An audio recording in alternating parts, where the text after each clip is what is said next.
Although the famous Hilton sisters suffered the cruelties of life together, these conjoined twins didn't actually die together. Something much worse happened. From the very beginning, Daisy and Violet Hilton were doomed to a heartbreaking end. As conjoined twins, their rise to fame was synonymous with exploitation and prejudice. Poked, prodded, and called freaks by audiences everywhere, they grew up in a world void of love. Just when the tide began to turn, the Hilton twins faced their most disturbing chapter of all. Kate Skinner was a simple barmaid in Brighton, England, but in 1908 she found herself in a bit of a pickle. Unmarried and alone, she received some disturbing news from her doctor. She was pregnant, and with twins no less, but this was no time for celebration. This pregnancy shouldered Kate with a world of economic and moral dilemmas. Her baby's futures were terribly uncertain. Fast forward to the delivery day, and Kate found herself facing a problem she could have never imagined. After giving birth to her twin daughters, Daisy and Violet, Kate looked down and saw something she couldn't make sense of. She had expected to see two withering babies, but instead she made a disturbing discovery. Her darling daughters were attached. The doctors were shocked, but this wasn't exactly unheard of. Kate had given birth to conjoined twins. The doctor who helped deliver the Hilton sisters had to make an agonizing decision: leave them conjoined or risk their lives by cutting them apart. He decided to play it safe and left them as they were. Even though he did the cautious thing, it didn't stop him from giving Daisy and Violet a chilling prognosis. He told Kate that her babies wouldn't last more than 1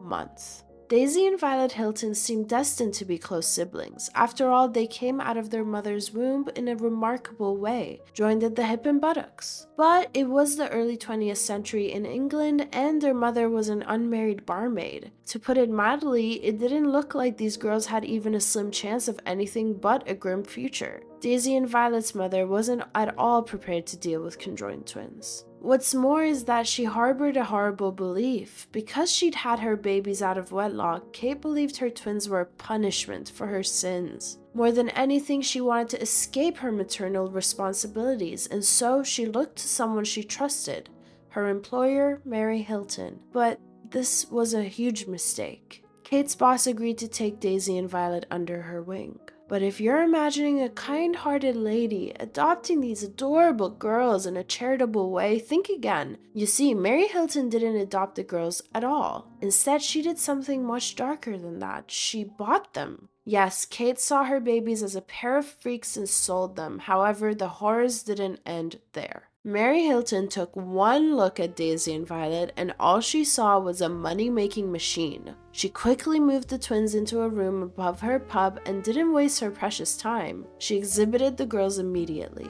If you had your 2 pennies to pay, you could gawk at these conjoined twins. And the money? Well, every cent went straight into Mary's very own pockets. Unfortunately, some of the gawkers wanted to do more than just look. While the Hiltons were ushering customer after customer into their rooms to see the twins, they weren't paying close attention to what was actually happening. Some of the curious customers went a little further than they should have in order to see the freaks up close. They actually reached into the bed and lifted the baby clothes. Once Mary saw what was happening, she put a stop to it. But this wasn't an act of mercy. No. She had even more evil plans for the twins. Mary Hilton saw that paying customers wanted to do more than just look at the girls. Instead of protecting them from the hands of grabby viewers, she decided to capitalize on the situation. So, in addition to the 2 cents customers paid to see the girls, you could pay a little extra to touch the place where their bodies met. Daisy and Violet say they remember 3 things from this period: the smell of smoke, brown ale, and strange hands pulling at their baby clothes. But it wasn't just the strangers these girls had to worry about. When it wasn't the customers manhandling the twins, it was Mary Hilton herself. If the girls made her unhappy for any reason, she whipped the girls with a belt, and not just the soft leather part. Hilton had cruelty flowing through her veins, often using the buckle of the belt to punish Daisy and Violet. And if Hilton wasn't around to mistreat the twins, there were plenty of others on hand to take over. Daisy and Violet watched from the sidelines as Mary Hilton betrayed her husband, entertaining numerous male suitors on the side. This did not bode well for Daisy and Violet. These strange men often tormented them just as much as Mary, causing the twins to live in constant fear of everyone they met. It wasn't long, however, before Mary decided to take her money-making twins on the road. By the time the twins were 3, Mary had already paraded them around Germany and even Australia. Mary was raking in the dough hand over fist, but she wanted more. So, she set her sights on the ultimate prize, success in the United States. Their first destination was the slightly seedy San Francisco. The year was 1915 and the girls had just turned 8. However, there was something about Daisy and Violet that Americans just did not like. Hilton and the twins showed up at a port in San Francisco where they confronted a shocking situation. Hilton had assumed Americans would be more than happy to see her incredible display. I mean, how often do you get a chance to see conjoined twins in real life? Well, America was having nothing of it. In fact, the border guard denied them entry for one surprising reason. At the border, the guard said that Daisy and Violet were medically unfit to enter the United States. But Mary Hilton wasn't about to take no for an answer. She was desperate to get her twins onto the America's stage, hungry for all the money they would earn her. Unsurprisingly, Mary turned to manipulation, calling up several newspapers and raising quite a stir. The authorities didn't want a scandal on their hands, so they did the obvious thing. They let the Hiltons into the country. As soon as she got the green light, Mary put the girls to work, practically feeding them to the wolves. She didn't hold back. She wanted her girls everywhere, but Hilton wasn't content with just showing the girls. She wanted them to perform. Think about it.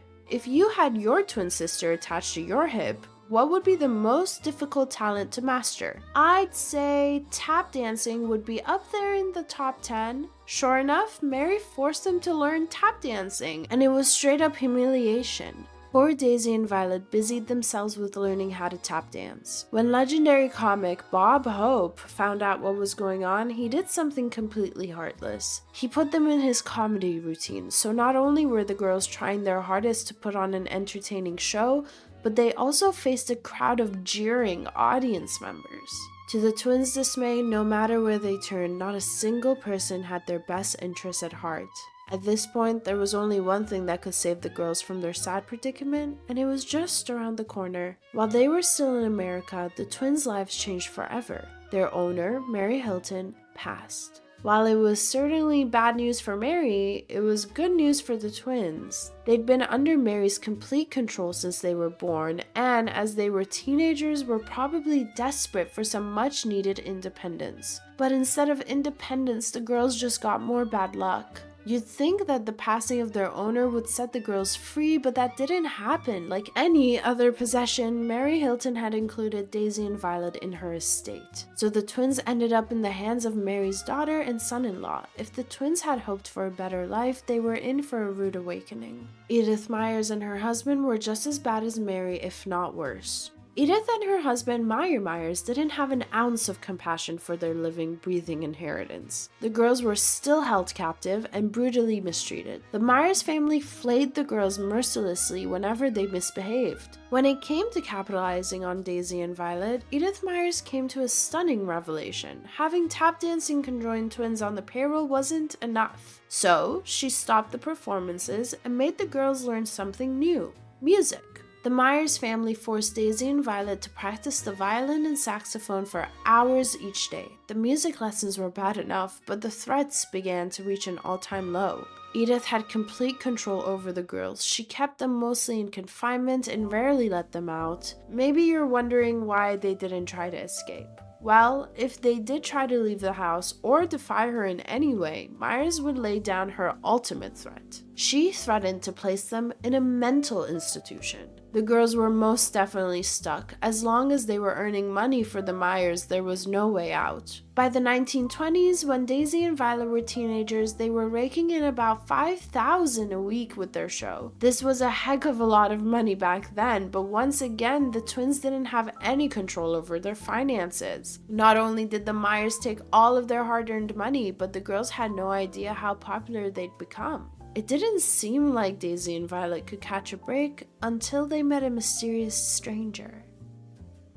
Through one of their acts, Daisy and Violet made the world-famous magician, Harry Houdini. Harry was the one celebrity who had compassion for the girls. He saw that they were working hard and not getting a cent for it. The notorious magician took the girls aside and gave them some much-needed advice. What Houdini told the girls changed everything. What Houdini did for Daisy and Violet was quite simple. He told them to open their eyes. The girls had no idea how famous they were, and Houdini showed them newspaper after newspaper that extolled their popularity. With Houdini's advice and support, the twins, now in their early 20s, saw what they were, and more importantly, how much they were worth. It was finally time for the girls to spread their wings and fight for their freedom. So Daisy and Violet hired lawyer Martin Arnold in order to win their freedom from Edith and Meyer Myers. The twins brought a lawyer against their managers and demanded immediate emancipation. The judge didn't waste any time. He awarded them their freedom and something more, a whopping $100,000. In today's money, that's about $1,500,000. The girls could finally start a healthy and independent life, but it wasn't as easy as it seemed. Free from their captors, Daisy and Violet surprised everyone by returning to the stage. Well, I guess it was the only thing they knew how to do, but at least this time they would keep the money they earned. They hit the scene with the Hilton sisters review and even tried to differentiate themselves from each other. Daisy dyed her hair and they both started wearing clothes that didn't match. The twins were getting their first taste of independence, but they still had some hard lessons to learn. Freedom was obviously the best thing for the Hilton sisters, but there was a devastating downside. They now had to take care of themselves. Under the constant care and oversight of first Mary Hilton, then her daughter, the twins had never learned the basic skills of everyday life. Managing their money, keeping themselves well fed and healthy were now left totally up to them and them alone. With their dwindling finances, the girls needed to find a way to keep themselves afloat. Adulthood and independence were far more difficult than they ever imagined, but this was only the beginning. The public's interest in their shows, the twins' only source of income, was waning. In search of money, the Hilton sisters turned to a still new form of entertainment: films. In 1932, horror filmmaker and circus performer Todd Browning began searching for what most people called circus freaks to appear in a film about love and mystery under the big tent. The movie was Freaks, and it was ready, set, controversy. Some of the controversies with Freaks started long before it hit the theaters. It seemed that the other actors at MGM didn't want to eat with some of the stars of the film. To keep things calm at the studio, they built a table outside so the Freaks could eat away from the other performers. For some reason, Daisy and Violet didn't receive the Freak label and got to eat inside with the so-called normal performers. But that didn't mean there weren't any problems in the lunchroom. Since Daisy and Violet were eating in the lunchroom with other MGM employees, it was inevitable that they'd run into a few celebrities. F. Scott Fitzgerald, the author of The Great Gatsby, wandered into the lunchroom one day and stopped abruptly in his tracks. His jaw dropped as he watched something disturbing take place right in front of him. What Fitzgerald saw in the lunchroom was none other than the Hilton sisters. But it wasn't just their appearance that made the celebrity author choke, it was what they were doing. As far as Fitzgerald could make out, it seemed that one Hilton was reading the menu, but somehow the other one was also taking in the information. Fitzgerald later said that the sight made him nauseous. Eventually, the film wrapped, but what would moviegoers make of this very controversial film? Once filming was complete, the Hilton sisters had to wait on pins and needles to see themselves on the big screen. Well, it almost didn't happen. Because the film depicted a side of life that filmgoers didn't really feel comfortable looking at, the movie received a complete ban in Australia, the UK, and in several US states. Strangely, some of the bans lasted a really long time. In the UK, audiences couldn't see the Hilton sisters perform in Freaks because authorities banned it not once but twice. It received a ban when the film first came out, then again in 1952. Authorities didn't lift the ban until 1963, which made it the longest ban on a film in UK history. In fact, in some US states, the ban is still in effect. Despite all the controversy, however, the twins' hard work paid off. In spite of all the bans, Freaks went on to receive praise. Premiere Magazine said it was one of the 25 most dangerous movies. Entertainment Weekly pegged it at number 3 of the top 50 cult films of all time. Unfortunately, the praise for Freaks wouldn't surface until many years after its release. In the meantime, the Hilton sisters faced a daunting new challenge.